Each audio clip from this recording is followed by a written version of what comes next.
Hello students, welcome to today's class.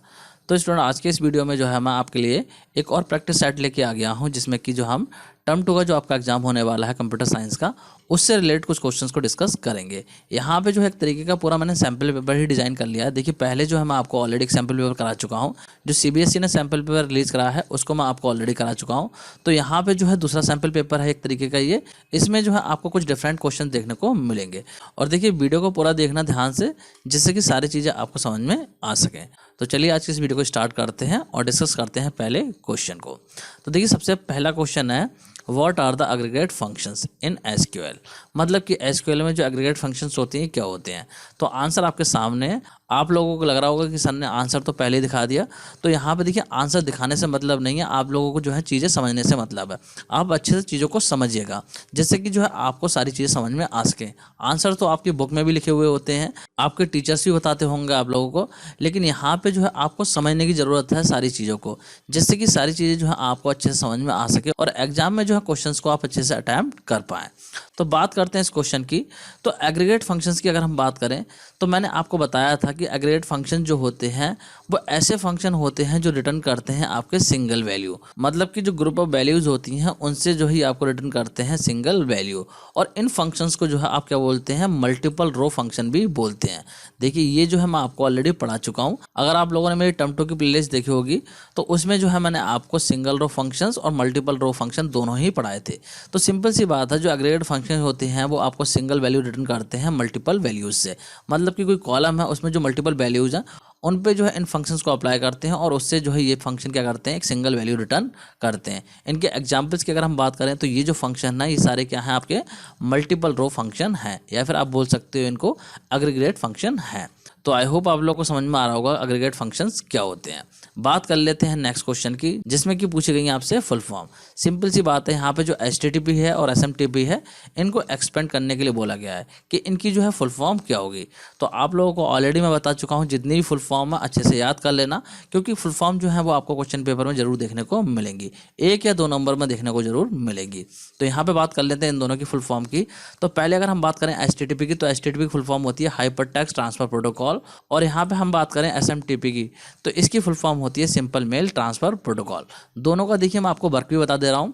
HTTP की अगर हम बात करें तो ये एक प्रोटोकॉल है जो कि आपके जो हाइपर टेक्स्ट डॉक्यूमेंट होते हैं उनको ट्रांसफर करने के लिए यूज होता है। सिंपल वे में अगर हम कहें तो जो वेब पेजेस होते हैं उनको ट्रांसफर करने के लिए यूज होता है। और एसएमटीपी की अगर हम बात करें तो सिंपल मेल ट्रांसफर प्रोटोकॉल, नाम से ही पता चल रहा है, ये प्रोटोकॉल जो है वो क्या करता है, मेल को ट्रांसफर करने के लिए यूज होता है। जो भी आप ईमेल भेजते हैं उनको सेंड करने के लिए यूज ये प्रोटोकॉल होता है। तो आई होप आप लोग को सेकंड क्वेश्चन भी समझ में आ गया होगा। बात करते हैं क्वेश्चन नंबर 3 की। अब देखिए, क्वेश्चन नंबर 3 में जो है यहाँ पे पूछा गया है, out of the following which is the wired and wireless medium of transmission. अब देखिए, यहाँ पे कंफ्यूज मत हो जाना, इसी तरीके का क्वेश्चन पेपर जो है मैं आपको पहले भी करा चुका हूँ। मतलब कि जो सीबीएसई का सैम्पल पेपर था उसमें इसी तरीके का क्वेश्चन दे रखा था, लेकिन वहाँ पे पूछा गया था आपसे कि यहाँ पे जो वायर्ड मीडियम है और जो वायरलेस मीडियम है उनमें से जो सबसे फास्ट मीडियम है उनको बताओ। लेकिन यहाँ पे जो है मैंने आपसे बोला है सिंपली कि जो वायर्ड मीडियम है वो बताओ और जो वायरलेस मीडियम है वो बताओ। तो यहाँ पर अगर हम बात करें वायर्ड मीडियम की, तो वायर्ड मीडियम में आप क्या जाएंगे, coaxial cable, fibre optic cable, Ethernet cable, ये हो जाएंगे वायर्ड मीडियम। और वायरलेस की अगर हम बात करें तो इंफ्रारेड, माइक्रोवेव, वाईफाई, ये सब जो है वो हमारे वायरलेस में आ जाएंगे। तो आई होप आप लोग को ये क्वेश्चन भी समझ में आ गया होगा। नेक्स्ट क्वेश्चन की बात करते हैं। तो नेक्स्ट क्वेश्चन है, what is data structure, give any 2 characteristic of stack. तो देखिए, इस टाइप का जो क्वेश्चन है वो हम पहले भी कर चुके हैं। मतलब कि जो सैंपल पेपर मैंने आपको कराया था उसमें भी जो है इसी टाइप का क्वेश्चन कराया था। तो यहाँ पे जो है इसको डिस्कस कर लेते हैं अगेन। देखिए, डेटा स्ट्रक्चर की अगर हम बात करें तो डेटा स्ट्रक्चर है क्या, एक तरीके की मैकेनिज्म है जिससे हम क्या करते हैं, डेटा को स्टोर करते हैं, ऑर्गेनाइज करते हैं और एक्सेस करते हैं, जिससे कि जो ऑपरेशन होते हैं डेटा पे उनको आप इजीली परफॉर्म कर सकते हैं। और यहाँ पे ये जो पूछा गया है कि स्टैक की कैरेक्टरिस्टिक बताओ, तो स्टैक भी क्या है, एक डेटा स्ट्रक्चर ही है। और जिसकी कैरेक्टरिस्टिक होती क्या है, इसकी कैरेक्टरिस्टिक ये होती है कि ये जो है आपका लीफ स्ट्रक्चर पर वर्क करता है, मतलब कि लास्ट इन फर्स्ट आउट के स्ट्रक्चर पर वर्क करता है। जो यहाँ पे सबसे लास्ट में एलिमेंट आएगा वो सबसे पहले क्या होता है, डिलीट होता है। तो ये चीज़ आप लोगों को ऑलरेडी पता ही होगी। और यहाँ पे स्टैक में एक चीज़ और होती है कि जो इंसर्शन होता है डेटा का, या फिर डेटा का जो डिलीशन होता है वो एक ही एंड से होता है। मतलब कि टॉप से ही जो है वो आप उसको डिलीट करते हैं और टॉप से ही जो है डेटा को इंसर्ट करते हैं। तो एक ही एंड से दोनों काम होते हैं। तो ये कैरेक्टरिस्टिक जो है वो स्टैक की होती है। तो आई होप आप लोग को ये क्वेश्चन भी समझ में आ गया होगा। अब बात करते हैं क्वेश्चन नंबर 5 की। तो क्वेश्चन नंबर 5 की अगर हम बात करें तो इसमें पूछा गया है कि एक टेबल है मेंबर्स के नाम से, जो कि है आपके किस डेटाबेस में, सोसाइटी वाले डेटाबेस में है, कि सोसाइटी के नाम से एक डेटाबेस है जिसके अंदर एक टेबल है जो कि मेंबर्स के नाम से है। अब यहाँ पे पूछा गया है कि क्या बेसिक स्टेप होंगे जिससे कि आप जो है पाइथन को माइस्क्यूएल के साथ कनेक्ट कर पाएं और जो आपकी टेबल है उसके साथ में वर्क कर पाएं, जो सोसाइटी वाले डेटाबेस में टेबल है उसके साथ में वर्क कर पाएं। तो देखिए इसके आंसर की बात करते हैं। तो आंसर में क्या रहेगा, सबसे पहले जो है हम इंपोर्ट करेंगे माइस्क्यूएल डीबी वाले मॉड्यूल को। अगर आप चाहें तो यहाँ पे लिख सकते हैं इंपोर्ट माइस्क्यूएल कनेक्टर, जो कि मैंने आपको मेथड बताया भी था, तो वो भी आप यहाँ पे लिख सकते हैं। बहुत ही ज़्यादा सिंपल सी चीज़ है। अब इसके बाद में देखिए यहाँ पे एक ऑब्जेक्ट बनाएंगे, मतलब कि एक तरीके का वेरिएबल बनता है और उसके अंदर मैंने आपको बताया था कि जो भी यहाँ पे इंपोर्ट करा होगा आपने उसी के साथ में आप कनेक्ट फंक्शन लगाएंगे। और कनेक्ट फंक्शन के अंदर क्या रहते हैं, यहाँ पे आर्ग्यूमेंट रहते हैं और आर्ग्यूमेंट में क्या लिखते हैं आप, लोकल होस्ट लिखते हैं, यूजर रूट लिखते हैं और जो रूट का पासवर्ड होता है वो यहाँ आता है। यहाँ पे देखिए मैंने पासवर्ड मेंशन नहीं करा है, आप जो है कुछ भी पासवर्ड यहाँ पे मेंशन कर सकते हैं क्योंकि यहाँ पे इन्होंने बोला नहीं है कि पासवर्ड वगैरह क्या है। और उसके बाद में यहाँ पे डेटाबेस का नाम लिखते हैं जिससे कि हमें कनेक्ट करना है। तो यहाँ पे डेटाबेस का नेम इन्होंने दे रखा है कि सोसाइटी वाले डेटाबेस से कनेक्ट करना है, तो इसीलिए यहाँ पे लिख दिया है सोसाइटी। इसके बाद में मैंने आपको बताया था कि कर्सर को क्रिएट करते हैं, तो हमने लिखा है कर्सर। और उसके बाद में देखिए यहाँ पे जो हमारा ये ऑब्जेक्ट है इसकी हेल्प से जो हमने कर्सर फंक्शन को लगा दिया है, तो इससे क्या होगा, हमारा कर्सर जो है वो क्रिएट हो जाएगा। इसके बाद में हमने लिखा है कर्सर डॉट एग्जीक्यूट फंक्शन लगाया है और इसके बाद में हमने जो है यहाँ पे क्वेरी को एग्जीक्यूट कराया है। हमने जो है यहाँ पे लिखा है select count member ID as count from members. Basically जो है यहाँ पे मेंबर आईडी को काउंट करने के लिए जो है कमांड यहाँ पे चला दी है। अगर आप चाहें तो यहाँ पे कुछ और कमांड भी लिख सकते, क्योंकि यहाँ पे इन्होंने बोला नहीं है कि आपको क्या फंक्शन परफॉर्म करना है, तो आप जो है यहाँ पे सिंपली डेटा भी डिस्प्ले करा सकते हैं। और उसके बाद में देखिए यहाँ पे लिखा है मैंने रो और फिर लिखा है यहाँ पे cursor dot fetch one function का काम मैं आपको ऑलरेडी बता ही चुका हूँ कि यहाँ पे जो रिकॉर्ड आएंगे कर्सर ऑब्जेक्ट के पास में, उससे जो है एक रिकॉर्ड को जो है फैच कर लेगा। फैच वन का जो है काम यही होता है कि एक बार में एक रिकॉर्ड को ये एक्सेस करता है। तो यहाँ पे जो भी फर्स्ट रिकॉर्ड होगा इस टेबल में उसको ये फैच कर लेगा। उसके बाद में जो हमने इसको क्लोज कर दिया है, फिर यहाँ पे जो उस रो को प्रिंट कर दिया, जो यहाँ पे डेटा आया उसको प्रिंट कर दिया। तो इस तरीके से ये जो है इस क्वेश्चन का आंसर हो जाएगा। अगर आप चाहें तो इस क्वेश्चन का आंसर जो है शॉर्ट में भी कर सकते थे, जैसे कि यहाँ पे जो चीज़ें मैंने लिखी हैं ये शॉर्ट कर सकते थे आप, मतलब कि यहाँ पे जो है सिंपली आप डेटा डिस्प्ले करा सकते थे। तो इस तरीके से भी आप चीज़ें कर सकते, और क्लोज फंक्शन भी अगर आप चाहें तो यहाँ पे छोड़ सकते थे। तो इस तरीके से आप अपने अकॉर्डिंग इसको कर सकते हैं। तो आई होप आप लोग को समझ में आ गया होगा ये क्वेश्चन किस तरीके से आप करेंगे। तो अब बात करते हैं नेक्स्ट क्वेश्चन की। तो नेक्स्ट क्वेश्चन में देखिए क्या बोला गया है। नेक्स्ट क्वेश्चन में बोला है कि कोचिंग के नाम से टेबल है, ये जो है आपकी कोचिंग वाली टेबल है और आपको बोला गया है कि यहाँ पे इस टेबल पे बेस कुछ क्वेरी के लिए कमांड आपको लिखनी है। तो क्या क्या है यहाँ पे क्वेरी, बात कर लेते हैं। पहले में यहाँ पे पूछा गया है write a query to display details from coaching table where fees is between 30,000 and 40,000। मतलब कि आपको उनकी डिटेल डिस्प्ले करानी है जिनकी की जो फ़ी है वो 30,000 एंड 40,000 के बीच में है। तो यहाँ पर अगर हम बात करें इस क्वेश्चन के आंसर की, तो किस तरीके से क्वेरी रहेगी यहाँ पे आप लोग देख सकते हैं। आप लिखेंगे select from coaching where fee between 30,000 and 40,000। बीच में देखिए यहाँ पे एंड ऑपरेटर लगेगा और यहाँ पे जो है वेयर क्लॉज का भी यूज़ होगा। तो इस तरीके से जो यहाँ पे क्वेरी रहेगी। और देखिए यहाँ पे जो है मैंने बिटवीन क्लॉज का यूज़ करा है क्योंकि यहाँ पे हमसे पूछा गया है कि 30,000 से 40,000 के बीच वाली, मतलब जो भी वैल्यू इस बीच में आती हैं वो सारे डिस्प्ले कर दो। तो इस तरीके से आपकी क्वेरी रहेगी। बात करते हैं सेकंड वाले क्वेश्चन की। तो इसमें बोला गया है write a query to find the average fee grouped by age from customer table. मतलब कि आपको जो है एवरेज फ़ी को डिस्प्ले कराना है और उनको जो है किस तरीके से कराना है, ग्रुप बाय एज के अकॉर्डिंग। तो किस तरीके से होगा, देखिए यहाँ पे लिखेंगे सेलेक्ट और एबीजे फंक्शन लगा देंगे क्योंकि फ़ी जो है उसका एवरेज कैलकुलेट करना है, और फिर लिख देंगे फ्रॉम कोचिंग क्योंकि जो कोचिंग है वो हमारे टेबल का नाम है, और उसके बाद कर देंगे ग्रुप बाय एज क्योंकि यहाँ पे बोला गया है कि किसके अकॉर्डिंग ग्रुप करना है, एज के अकॉर्डिंग ग्रुप करना है। तो बहुत ही ज़्यादा सिंपल सी क्वेरी आपकी हो जाएगी। तो आई होप आप लोग को ये क्वेश्चन भी समझ में आ गया होगा। अब देखिए बात करते हैं नेक्स्ट क्वेश्चन की। नेक्स्ट क्वेश्चन आपका क्वेश्चन नंबर 7। तो क्वेश्चन नंबर 7 में बोला गया है which command is use to view the list of database in SQL. मतलब कि एसक्यूएल में जो भी डेटाबेस होते हैं अगर उनको आपको डिस्प्ले कराना है कि कितने डेटाबेस आपने क्रिएट किए हुए हैं तो उसके लिए कमांड क्या रहती है। तो तो यहाँ पे आपके सामने ये आंसर लिखा हुआ है। इसके लिए कमांड रहेगी शो डेटाबेसेस। शो डेटाबेसेस जब आप लिखते हैं तो क्या होता है, जितने भी डेटाबेस क्रिएट किए हुए होते हैं वो सारे डिस्प्ले हो जाते हैं। तो ये जो है इस क्वेश्चन का आंसर हो जाएगा। बात करते हैं क्वेश्चन नंबर 8 की।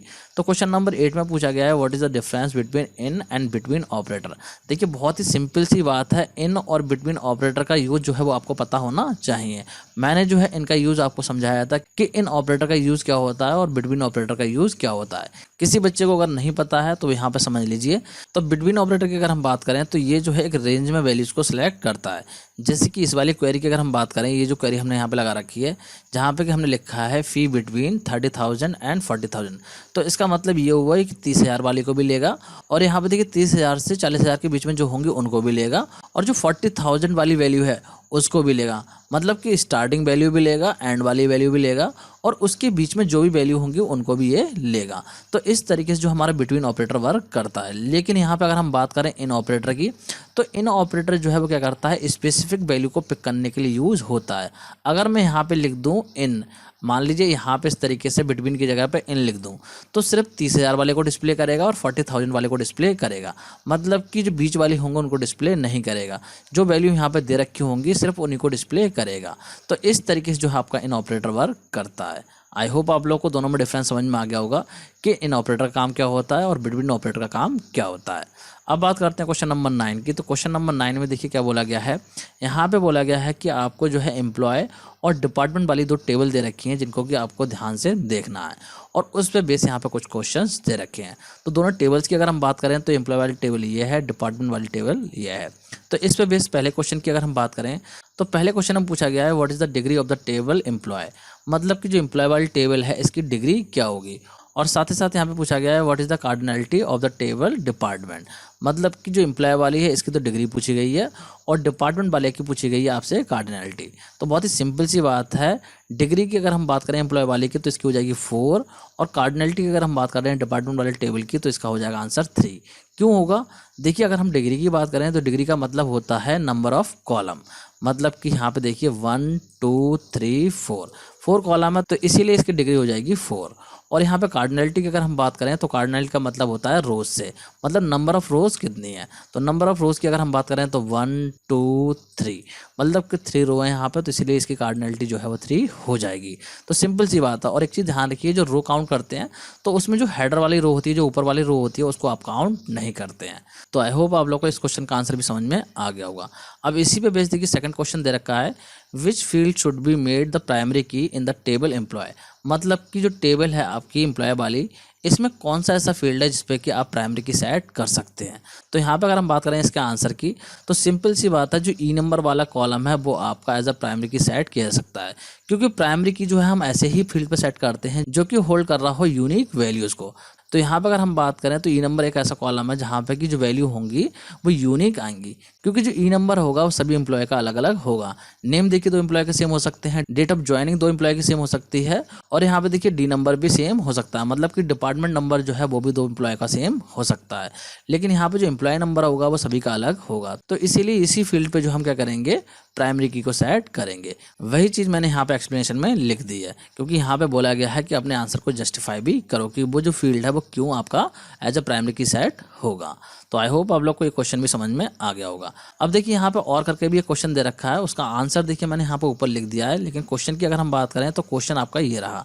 इसमें पूछा गया है आपसे कि ये जो टेबल दे रखी है यहाँ पे पार्टिसिपेंट और इवेंट वाली, इनको ध्यान से आप देखिए और आपको जो यहाँ पे बताना है कि यहाँ पे कौन सा RDBMS ऑपरेशन है जिससे कि जो आउटपुट आ रहा है नीचे रिजल्ट की अगर हम बात करें, देखिए यहाँ पे जो है रिजल्ट आ रहा है, तो कौन सा RDBMS ऑपरेशन है जो कि परफॉर्म हो रहा है। जो आउटपुट आपको देखने को मिल रहा है तो इन टेबल्स पे कौन सा ऑपरेशन आप परफॉर्म करेंगे जिसकी वजह से ये रिजल्ट आपको देखने को मिलेगा।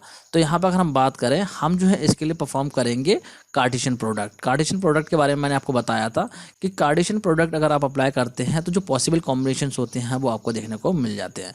तो यहाँ पे भी देखिए पॉसिबल कॉम्बिनेशन बन के आ रहे हैं, तो इसका आंसर ये हो जाएगा। इसके साथ ही साथ यहाँ पे देखिए और क्या पूछा गया है, इसमें पूछा है आपसे also find degree and cardinality of the result. मतलब कि जो रिजल्ट वाली टेबल है उसकी डिग्री और कार्डिनलिटी भी बतानी है।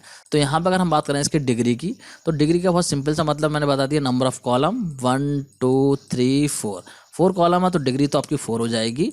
और अगर हम बात करें कार्डिनलिटी की तो मतलब हुआ नंबर ऑफ रोज। तो काउंट कर लेते हैं 1 2 3 4 5 6, मतलब कार्डिनलिटी इसकी 6 हो जाएगी। वही मैंने यहाँ पे देखिए आंसर में लिख रखा है।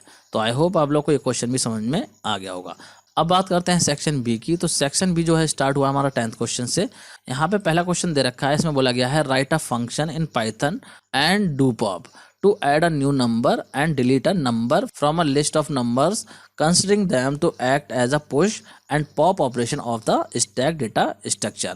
सिंपली यहाँ पे बोला क्या गया है कि भाई एक लिस्ट है आपके पास में नंबर्स की, जिसमें कि आपको करना क्या है, पुश ऑपरेशन परफॉर्म करना है और आपको पॉप ऑपरेशन परफॉर्म करना है। और आपको कंसिडर करना है कि जो आपकी लिस्ट है वो स्टैक डेटा स्ट्रक्चर की तरह वर्क कर रही है। तो किस तरीके से इस काम को करेंगे, और इसके साथ ही साथ देखिए यहाँ पे चॉइस में भी क्वेश्चन दे रखा है। तो यहाँ पे जो हम पहले वाले क्वेश्चन को पहले डिस्कस कर लेते हैं, उसके बाद में जो है इस वाले क्वेश्चन को डिस्कस करेंगे। तो पहले क्वेश्चन के आंसर की अगर हम बात करें तो हम क्या करेंगे, सिंपली यहाँ पे पुश ऑपरेशन को परफॉर्म करने के लिए एक डू पुश के नाम से फंक्शन लिख देंगे और उसके अंदर पैरामीटर पास कर देंगे जो ऊपर दे रखा था। मतलब कि यहाँ पे अगर हम बात करें तो देखिए यहाँ पे नम लिखा हुआ है, जैसे लिखा हुआ है वैसे ही हम यहाँ पे लिख देंगे। और इसके बाद में देखिए एक नंबर को इनपुट करवा लेंगे एक वेरिएबल के अंदर, और उसके बाद में जो नंबर है उसको क्या कर देंगे, अपेंड कर देंगे इस वाले वेरिएबल में जो ऑलरेडी हमारा पुश के अंदर है, उस वेरिएबल में अपेंड कर देंगे, क्योंकि यहाँ पे जो नम है उसको एज अ लिस्ट हम कंसिडर कर रहे हैं। तो ये तो हो गया हमारा पुश करने के लिए। अब अगर हम बात करें पॉप के लिए, तो पॉप के लिए क्या करेंगे, फंक्शन लिखेंगे और फंक्शन में सबसे पहले तो कंडीशन लगा देंगे, क्योंकि जो नम वाली लिस्ट है पहले उसको चेक करेंगे कहीं वो एम्प्टी तो नहीं है। अगर एम्प्टी होगी तो क्या होगा, प्रिंट हो जाएगा हमारा स्टैक एम्प्टी, ये मैसेज प्रिंट हो जाए। और अगर मान लो एम्प्टी नहीं है तो एज पार्ट में हम क्या कर देंगे, यहाँ पे सिंपली नम डॉट पॉप कर देंगे, जिससे क्या होगा हमारा एक एलिमेंट डिलीट हो जाएगा। तो बहुत ही सिंपल सा क्वेश्चन है, बहुत ही सिंपल इसका आंसर है, बस आपको पुश और पॉप फंक्शन को परफॉर्म करना था। तो बहुत ही सिंपल सा इसका आंसर हो गया। आई होप आप लोग को समझ में आ गया होगा। अब बात करते हैं चॉइस वाले क्वेश्चन की। तो चॉइस वाले क्वेश्चन में देखिए क्या बोला गया है, यहाँ पे अगर हम बात करें तो इसमें पूछा गया है write a function in Python add employ, मतलब कि एक ऐड EMP के नाम से आपको जो है क्या लिखना है, फंक्शन लिखना है, और एक आपको लिखना है डेल एम्प्लॉय के नाम से, मतलब कि 2 फंक्शन आपको लिखने हैं। तो जैसा हमने पहले में वर्क करा था वैसे ही यहाँ पे करना है। बेसिकली यहाँ पे भी क्या हो रहा है, पुश और पॉप ऑपरेशन परफॉर्म हो रहा है, और यहाँ पे भी क्या कंसीडर करना है आपको, स्टैक डेटा स्ट्रक्चर को ही कंसीडर करना है। मतलब कि एम्प्लॉय की जो आईडी है, नेम है, उनको ऐड करना है और उनको डिलीट भी करना है। तो पुश करने के लिए आपको फंक्शन लिखना है और पॉप करने के लिए फंक्शन लिखना है। तो बहुत सिंपल सा इसका भी आंसर हो जाएगा। चलिए डिस्कस कर लेते हैं। तो सबसे पहले आप क्या करेंगे, पुश करने के लिए फंक्शन लिखेंगे जो कि वहाँ पे फंक्शन का नेम दे रखा है। इस चीज़ का ध्यान रखना, जो फंक्शन का नेम दे रखा हो वही फंक्शन का नेम लिखना, और जैसे उसके अंदर वेरिएबल पास कर रखा हो उसी तरीके से आपको वेरिएबल पास कर देना है। आपको जो है कुछ भी उसमें छेड़छाड़ नहीं करनी है। तो यहाँ पे जो STK है इसको हम मान रहे हैं एक लिस्ट, मतलब कि एक लिस्ट इसको कंसिडर कर रहे हैं। तो यहाँ पे क्या हो रहा है, सिंपली हमने फंक्शन को लिख दिया, उसके बाद में ID को इनपुट करा लिया, एम्प्लॉय नेम को इनपुट करा लिया, और उसके बाद में जो हमने क्या करा है, एक लिस्ट बना के उसके अंदर दोनों वेरिएबल को पास कर दिया है, जिससे कि डेटा वाला जो वेरिएबल है उसके अंदर पूरी एक लिस्ट आ जाए। और उसके बाद में इस लिस्ट को सिंपली क्या कर दिया है, STK वाली लिस्ट में अपेंड कर दिया है। मतलब कि यहाँ पे जो आर्ग्यूमेंट है इसमें हमने क्या कर दिया, अपेंड कर दिया है। तो इस तरीके से ये जो फंक्शन है वो तो क्या करेगा, डेटा को ऐड करेगा। अब अगर हम बात करें डिलीट करने के लिए, तो डिलीट करने के लिए हम क्या करेंगे, सिंपली जो फंक्शन का नाम वहाँ पे दे रखा है वही आपको लिख देना है। और उसके बाद में सबसे पहले आप कंडीशन को चेक करेंगे कि यहाँ पे जो है वो पहले आपकी जो लिस्ट है वो एम्प्टी तो नहीं है। तो अगर मान लो क्या है, STK इक्वल एम्प्टी, तो क्या प्रिंट हो जाएगा, स्टैक इज एम्प्टी। मतलब कि अगर कोई वैल्यू नहीं है तो क्या हो जाए, स्टैक एम्प्टी प्रिंट हो जाए। और अगर मान लो एम्प्टी नहीं है तो एज पार्ट में आपके डाल देंगे, सिंपली आप कर देंगे STK dot pop, pop function को लगा देंगे तो एक एलिमेंट वहाँ से डिलीट हो जाएगा। तो बहुत सिंपल सा क्वेश्चन है, 3 नंबर या 2 नंबर में ये क्वेश्चन आपको देखने को मिलेगा ही मिलेगा। बहुत अच्छे से तैयार कर लेना, बहुत ही बेसिक सा क्वेश्चन है, बहुत आराम से इसको आप कर लेंगे।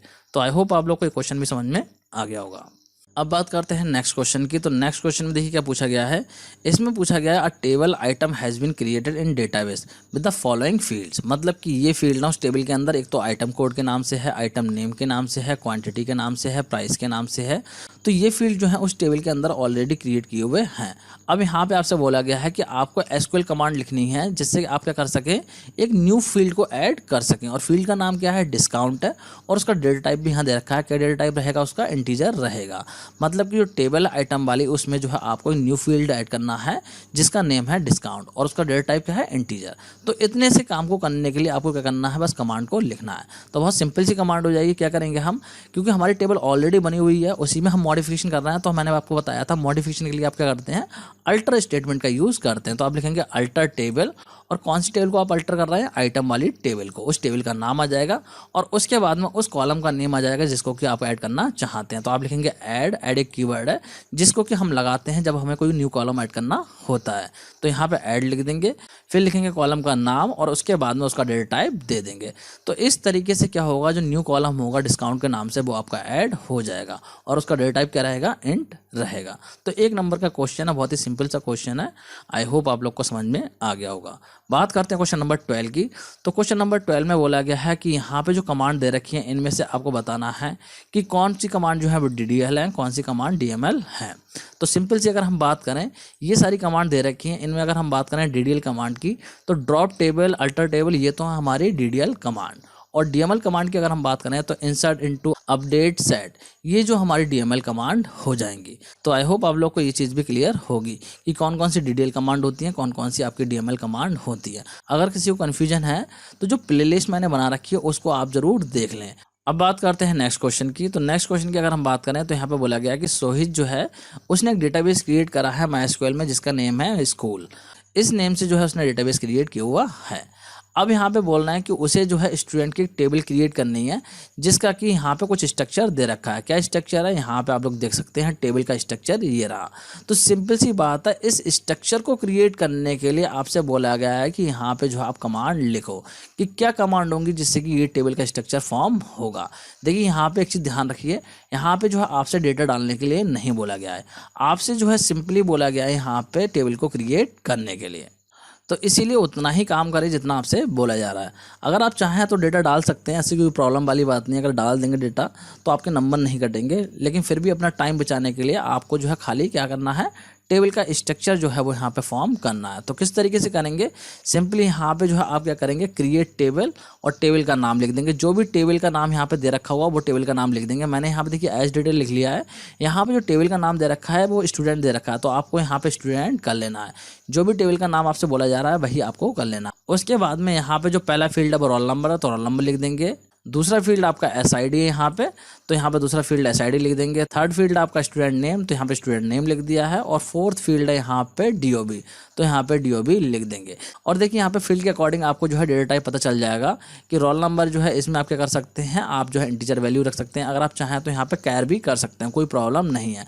देखिए इंटीजर जो है उसी केस में लिखते हैं हम जहाँ पे कैलकुलेशन होनी होती है। अगर आप यहाँ पे कैर लिख देंगे तो कोई प्रॉब्लम वाली बात नहीं है। या तो क्वेश्चन पेपर में जो है आपको स्पेसिफिकली दे रखा हो कि इसका डेटा टाइप क्या करना है, अगर नहीं दे रखा है तो आप कैर या इंट कुछ भी कर सकते हैं। और यहाँ पे देखिए SID का जो डेटा टाइप है वो भी आप क्या कर सकते हैं, यहाँ पे इंट कर सकते हैं या फिर कैर भी कर सकते हैं। इसके अलावा जो स्टूडेंट वाला कॉलम है इसका डेटा टाइप आप जो है कैर या फिर वैर कैर दोनों में से कुछ भी कर सकते हैं। और जो DOB वाला कॉलम है इसका डेटा टाइप आपका डेट ही रहेगा, क्योंकि यहाँ पे जो है डेट स्टोर हो रही है। तो इस तरीके से जो आपको डेटा टाइप को चेक कर लेना है। तो आई होप आप लोग को ये क्वेश्चन भी समझ में आ गया होगा। तो अब बात करते हैं हम सेक्शन C की। यहाँ पे पूछा गया है explain LAN and MAN computer network. यहाँ पे देखिए स्पेलिंग मिस्टेक है, तो आप लोग जो है स्पेलिंग मिस्टेक पे मत जाना, बस जो है आप कॉन्सेप्ट को समझना। बच्चे कमेंट करते हैं कि सर स्पेलिंग मिस्टेक हो गई है, ये छोटी छोटी चीज़ों पे आप ध्यान मत दिया करो, आप जो है मेन कॉन्सेप्ट पे ध्यान दिया करो। टाइपिंग में स्पेलिंग मिस्टेक्स हो जाती हैं, तो इतने तो आप समझदार हो, आपको पता होना चाहिए कि किस चीज़ की स्पेलिंग क्या होगी। तो चलिए बात करते हैं इस क्वेश्चन की। तो लैन और मैन की अगर हम बात करें तो लैन नेटवर्क के बारे में देखिए मैंने आपको बताया था कि लैन जो है वो एक ऐसा नेटवर्क है जो कि एक छोटे एरिया में फैला हुआ होता है। अगर हम इसको कैटेगराइज करें एरिया के अकॉर्डिंग तो ये एक ऐसा नेटवर्क है जिसको कि आप एक बिल्डिंग या फिर 2 बिल्डिंग में एक्सपेंड कर सकते हैं। मतलब कि 2-4 बिल्डिंग आसपास में है तो उसमें ये आपका एक्सपेंड हो सकता है। तो एक ऐसा नेटवर्क है जो कि एक बिल्डिंग या फिर 2-3 बिल्डिंग आसपास में है तो उनमें ये नेटवर्क फैला हुआ हो सकता है। और यहाँ पर अगर हम एग्जाम्पल की बात करें तो मेनली जो कॉलेजेस वगैरह में होता है, स्कूल्स में जो नेटवर्क होता है वो लैन का ही एग्जाम्पल होता है। लेकिन मैन की अगर हम बात करें तो मैन एक ऐसा नेटवर्क है, मैन की पहले फुल फॉर्म की बात कर लेते हैं। मेट्रोपॉलिटन एरिया जो है इसकी फुल फॉर्म होती है। लैन की फुल फॉर्म आपको ऑलरेडी पता ही होगी, लोकल एरिया नेटवर्क होती है। तो मैन की अगर हम बात करें तो मैन जो है वो लैन से ज़्यादा बड़ा नेटवर्क होता है। ये एक ऐसा नेटवर्क है जो कि पूरी एक सिटी में फैला हुआ हो सकता है। अगर आपसे पूछ लिया जाए कि एक ही सिटी में एक कंपनी के 4-5 ऑफिसेज हैं तो कौन सा नेटवर्क होगा, तो सिंपल सा आपका आंसर होगा मैन। मतलब किसी एक सिटी के अंदर कोई ऐसा नेटवर्क है जो फैला हुआ है तो वो हो जाएगा आपका मैन नेटवर्क। देखिए यहाँ पे जो है मैं आपको एक्सप्लेन करता जा रहा हूँ। अगर आप चाहें तो इसका स्क्रीनशॉट ले सकते हैं, जिससे कि अगर आप चाहते हैं बाद में याद करना तो याद कर सकते हैं। लेकिन यहाँ पे मैं मेनली आपको कॉन्सेप्ट समझा रहा हूँ, जिससे कि अगर आपका ये क्वेश्चन एग्जाम में आए तो आप जो है इसको अपनी लैंग्वेज में भी एक्सप्लेन कर पाएँ। तो यहाँ पे मैन नेटवर्क के एग्जाम्पल की अगर हम बात करें तो मैन नेटवर्क का जो बेस्ट एग्जाम्पल है वो केबल टीवी नेटवर्क हो गया। मतलब कोई भी ऐसा नेटवर्क जो पूरी एक सिटी के अंदर फैला हुआ है वो आपका मैन का एग्जाम्पल हो जाएगा। तो आई होप आप लोगों को समझ में आ गया होगा लैन और मैन में डिफरेंस क्या होता है। बात करते हैं नेक्स्ट क्वेश्चन की, जिसमें पूछा गया है differentiate between half duplex and full duplex. तो देखिए हाफ डुप्लेक्स कम्युनिकेशन और फुल डुप्लेक्स कम्युनिकेशन भी मैंने आपको पढ़ाया था।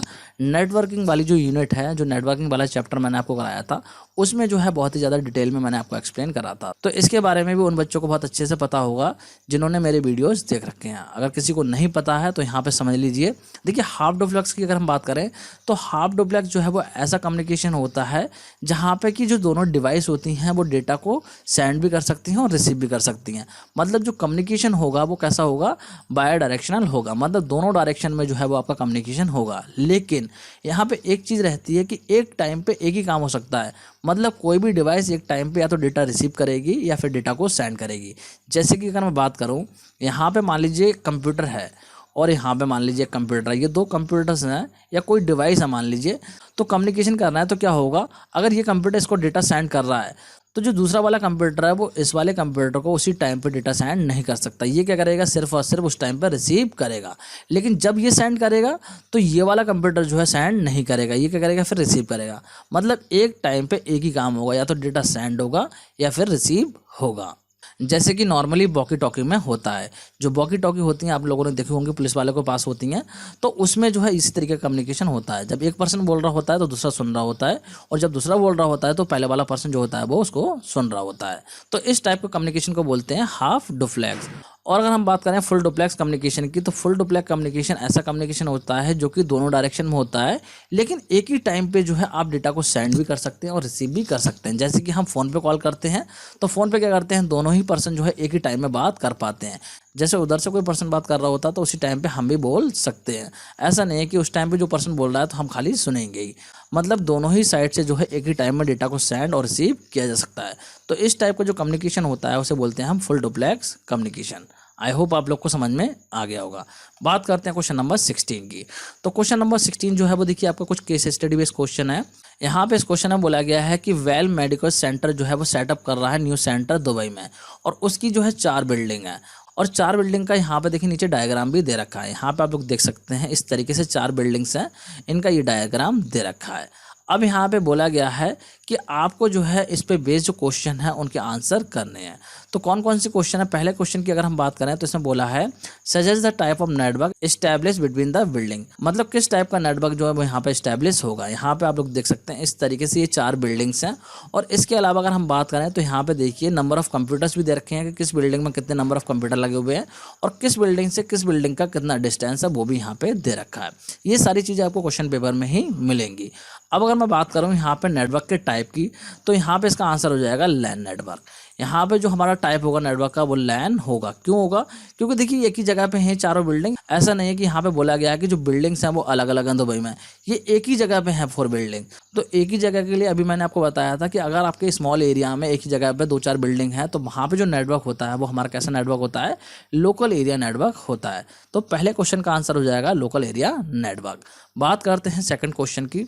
तो सेकंड क्वेश्चन में पूछा गया है suggest the most suitable place to house the server of this organisation. मतलब कि सबसे सुटेबल जगह कौन सी होगी जहाँ पे कि आप सर्वर को लगाएंगे। तो देखिए सर्वर के लिए मैंने आपको एक ट्रिक बताई थी कि आपको जो है बस चेक करना है कि किस बिल्डिंग में सबसे ज़्यादा कंप्यूटर लगे हुए हैं। जिस बिल्डिंग में सबसे ज़्यादा कंप्यूटर हैं इसका मतलब सर्वर वहीं पे होगा। तो इसका आंसर हो जाएगा रिसर्च लैब, क्योंकि यहाँ पर देखिए सबसे ज़्यादा कंप्यूटर लगे हुए हैं। सिंपल सी बात है, इसका आंसर हो जाएगा रिसर्च लैब। रिसर्च लैब जो है वो सबसे बेस्ट जगह है जहाँ पे कि सर्वर होना चाहिए। नेक्स्ट क्वेश्चन की बात करते हैं तो इसमें बोला गया है suggest the placement of the following device with justification. मतलब कि जो रिपीटर है वो कहाँ लगेगा और जो हब और स्विच हैं वो कहाँ पे लगेंगे। तो यहाँ पे अगर हम बात करें तो रिपीटर की अगर हम बात करें, रिपीटर उसी जगह पे लगेगा जहाँ पे कि डिस्टेंस ज़्यादा होगा, क्योंकि रिपीटर क्या करता है, सिग्नल को बूस्ट करता है। और स्विच जो है वो वहाँ पे लगेंगे जहाँ पे कि आपको कंप्यूटर्स को कनेक्ट करना होगा। तो यहाँ पे अगर हम बात करें, देखिए पहले वाले का आंसर मैंने आपको लैन बता ही दिया है, सेकंड वाले का रिसर्च लैब बता दिया, और थर्ड वाले की अगर हम बात करें तो रिपीटर जो है वो देखिए कहाँ लगेंगे, आपके अकाउंट टू स्टोर का जो डिस्टेंस है वहाँ पे लगेंगे, स्टोर टू पैकेजिंग का डिस्टेंस है वहाँ पे लगेंगे, और यहाँ पे स्टोर टू रिसर्च लैब का जो डिस्टेंस है वहाँ पे लगेंगे। मतलब जहाँ पे भी जो है आपके डिस्टेंस ज़्यादा होंगे वहाँ पे रिपीटर लग जाएंगे। और स्विच की अगर हम बात करें, स्विच जो है वो आपके हर एक ब्लॉक में लगेंगे कंप्यूटर्स को कनेक्ट करने के लिए। यहाँ पे लिखा नहीं है, लिखने से रह गया है, यहाँ पे देखिए मैंने लिखा नहीं है, तो आप लोग जो है इसको सही कर लेना। यहाँ पे स्विच जो है वो हर एक बिल्डिंग में आपके लगे रहेंगे, जिससे कि जो कंप्यूटर्स हैं वहाँ पे उनको कनेक्ट किया जा सके। नेक्स्ट क्वेश्चन की बात करते हैं, क्वेश्चन नंबर 4। तो क्वेश्चन नंबर 4 में बोला गया है, suggest the most suitable wire medium for efficiently connecting each computer installed in every block out of the following network cable. तो यहाँ पे अगर हम बात करें कौन सी केबल सबसे बेस्ट रहेगी, देखिए कोएक्सियल केबल है, इथरनेट केबल है, और सिंगल पेयर टेलीफोन केबल है। तो यहाँ पे सबसे बेस्ट केबल जो रहेगी वो इथरनेट केबल रहेगी, क्योंकि ये लोकल एरिया नेटवर्क है, और लोकल एरिया नेटवर्क में आपकी इथरनेट केबल का यूज होता है। अगर आप चाहें तो कोएक्सियल केबल भी आंसर में लिख सकते हैं, क्योंकि कोएक्सियल केबल एक ऐसी केबल है जिसको कि आप लोकल एरिया नेटवर्क में भी यूज कर सकते हैं। लेकिन मेरे अकॉर्डिंग जो बेस्ट आंसर रहेगा वो इसका इथरनेट केबल रहेगा। तो आई होप आप लोग को ये क्वेश्चन भी समझ में आ गए होंगे। इसके बाद में हम बात करते हैं नेक्स्ट क्वेश्चन की। तो नेक्स्ट क्वेश्चन की अगर हम बात करें तो नेक्स्ट क्वेश्चन में देखिए यहाँ पे कुछ आपको क्वेरी लिखने के लिए बोली गई है। मतलब कि यहाँ पे एक टेबल दे रखी है, यहाँ पे आप लोग देख सकते हैं 2 टेबल हैं, एक नहीं है। एक तो है व्हीकल के नेम से और एक टेबल है ट्रैवल के नेम से, और इन 2 टेबल पे बेस यहाँ पे कुछ क्वेश्चंस दे रखे हैं। तो यहाँ पे देखिए 2 चीज़ें मेंशन कर रखी हैं कि केएम का मतलब किलोमीटर है और एनओपी का मतलब है नंबर ऑफ पैसेंजर से। तो यहाँ पे अगर हम बात करें क्वेरीज की, तो पहला क्वेश्चन है to display C number, C name, travel date from the table travel in descending order of C number. मतलब कि एक क्वेरी लिखनी है जिससे कि जो सी नंबर है, सी नेम है, ट्रैवल डेटा उनको आप डिस्प्ले करा सकें, और कौन सी टेबल से कराना है, ट्रैवल वाली टेबल से कराना है, और किस ऑर्डर में कराना है, डिसेंडिंग ऑर्डर में कराना है as per the CN number. तो यहाँ पे क्या आंसर होगा इसका, देखिए आंसर की अगर हम बात करें तो इसका आंसर जो है मैं यहाँ पे लिख देता हूँ। देखिए वहाँ पे नीचे मैंने गलत आंसर लिख दिया इसका, मतलब सेकंड वाले का आंसर जो है फर्स्ट वाले में लिख दिया। ये कॉपी पेस्ट में थोड़ी सी मिस्टेक हो गई है, तो मैं आपको बता दे रहा हूँ किस तरीके से इसका आंसर रहेगा। देखिए यहीं पे लिख देता हूँ मैं, इसका आंसर जो है वो कुछ इस तरीके से रहेगा। यहाँ पे आप लिखेंगे सेलेक्ट, और फिर लिखेंगे आप C number, then comma C name, comma travel date from travel, और फिर लिखेंगे order by C number DSC। इस तरीके से आप लिख देंगे, तो ये जो क्वेरी आप लिखेंगे ये इस क्वेश्चन का करेक्ट आंसर हो जाएगा। आई होप आप लोग को समझ में आ गया होगा, क्योंकि यहाँ पे देखिए 3 चीज़ों को डिस्प्ले कराने के लिए बोला गया है। टेबल है आपकी ट्रैवल वाली, और ऑर्डर बाय करा है इन्होंने सी नंबर के अकॉर्डिंग, और किस ऑर्डर में करना है, DSC में करना है, मतलब डिसेंडिंग ऑर्डर में यहाँ पे डिस्प्ले करना है। तो इस तरीके से ये जो है इसका करेक्ट आंसर हो जाएगा। बात करते हैं नेक्स्ट क्वेश्चन की। नेक्स्ट क्वेश्चन में बोला है to display the C number, C name of those customer from the table travel who travel between these date. मतलब कि इस डेट से लेके इस डेट के बीच में जिनने ट्रैवल करा है उनको ही डिस्प्ले आपको करना है। तो इस क्वेरी की अगर हम बात करें तो इसका आंसर किस तरीके से रहेगा, देखिए इसके लिए आप लिखेंगे select C number, C name from travel where travel date. Travel date के बाद में आप जो है यहाँ पर लिखेंगे ग्रेटर देन, मतलब कि ये वाली ट्रैवल डेट हो या फिर जो है इससे ज़्यादा हो, और इसके बाद में यहाँ पे एंड ऑपरेटर लगाया है और दिया है कहाँ तक की आपको डेट लेनी है, ये वाली आपको डेट लेनी है, मतलब कि ये वाली डेट हो या फिर इससे कम होनी चाहिए। तो इस तरीके से वही सारे डिस्प्ले हो जाएंगे जिन्होंने इस डेट से इस डेट के बीच में ट्रैवल किया होगा। इसके अलावा अगर आप चाहें तो यहाँ पे बिटवीन क्लॉज का भी यूज़ कर सकते हैं, बिटवीन क्लॉज करेंगे तब भी आपका ये वर्क कर जाएगा। तो ये आपके ऊपर है आप किस तरीके से अप्लाई करना चाहते हैं। देखिए कई सारे तरीके से जो है मैंने यहाँ पे क्वेरी को लिखा है, तो आप चाहें इसका स्क्रीनशॉट ले सकते हैं। आप इनमें से कोई सा भी तरीका यूज़ कर सकते हैं जो आपको ईजी लगता है, जो आपको याद हो जाए वो तरीका आप यहाँ पे लिख सकते हैं। नेक्स्ट क्वेश्चन की बात करते हैं, क्वेश्चन नंबर 3 की। तो क्वेश्चन नंबर 3 में बोला गया है to display all the details from table travel for the customer who have travel distance more than 120 kilometer in descending order of NOP. मतलब कि उन्हीं कस्टमर्स की डिटेल डिस्प्ले करो जिन्होंने 120 किलोमीटर से ज़्यादा ट्रैवल किया है, और किसके अकॉर्डिंग करो डिस्प्ले, एनओपी के अकॉर्डिंग करो, और कौन से ऑर्डर में करना है, असेंडिंग ऑर्डर में करना है। तो इसका आंसर किस तरीके से रहेगा, यहाँ पे आप लोग देख सकते हैं। थर्ड वाले की अगर हम बात करें तो आप लिखेंगे सेलेक्ट स्टार फ्रॉम ट्रैवल, क्योंकि सारा का सारा डेटा डिस्प्ले करने के लिए बोला है तो स्टार लगा दिया है। और फिर देखिए यहाँ पे लिखेंगे वेयर किलोमीटर ग्रेटर देन 120, और ऑर्डर बाय कर देंगे एनओपी, क्योंकि यहाँ पे एनओपी के अकॉर्डिंग आपको बोला गया है। और यहाँ पे देखिए एएससी या फिर डीएससी मैंने नहीं लगाया है, क्योंकि यहाँ पे असेंडिंग ऑर्डर में बोला है। तो अगर आप चाहें तो एएससी लिख सकते थे, लेकिन नहीं लिखेंगे तो बाय डिफॉल्ट क्या होगा, असेंडिंग ऑर्डर में ही आपका आएगा। ये चीज़ आपको पता होनी चाहिए। नेक्स्ट क्वेश्चन की बात करते हैं, जो कि हमारा लास्ट क्वेश्चन होगा। तो लास्ट क्वेश्चन में देखिए बोला है to display the C number of all the customer from the table travel who are travelling by vehicle with code V01 और V02। मतलब इन कोड के साथ में जो ट्रैवल कर रहा है कस्टमर, उनके क्या करो, डिस्प्ले करो सी नेम। मतलब उन सारे कस्टमर्स के सी नेम आपको जो है डिस्प्ले करा देने हैं। तो इसके लिए क्वेरी किस तरीके से रहेगी, चलिए देख लेते हैं। यहाँ पे देखिए ये रही आपकी क्वेरी। इसके लिए आप लिखेंगे सेलेक्ट सी नेम, क्योंकि हमें जो है सिर्फ सी नेम को डिस्प्ले कराना है। तो हमने यहाँ पे सी नेम लिखा है from travel where V code equal, यहाँ पे लिख दिया है V01 और V02। मतलब कि V01 हो या फिर आपका V02 हो, उनको डिस्प्ले कर दो। और अगर आप चाहें तो यहाँ पे जो है इन ऑपरेटर का यूज़ करके भी इस क्वेरी को लगा सकते हैं। So it is up to you कि किस तरीके से आप इसको यूज़ करना चाहते हैं। तो स्टूडेंट इसी के साथ जो है ये प्रैक्टिस सेट आपका पूरा कंप्लीट हो गया है। यहाँ पे जो है सारे टाइप के क्वेश्चन मैंने आपको करा दिए हैं। इसके बाद में देखिए अगर मुझे टाइम मिल गया तो एक आध प्रैक्टिस सेट जो है मैं आपके लिए और करवा दूंगा।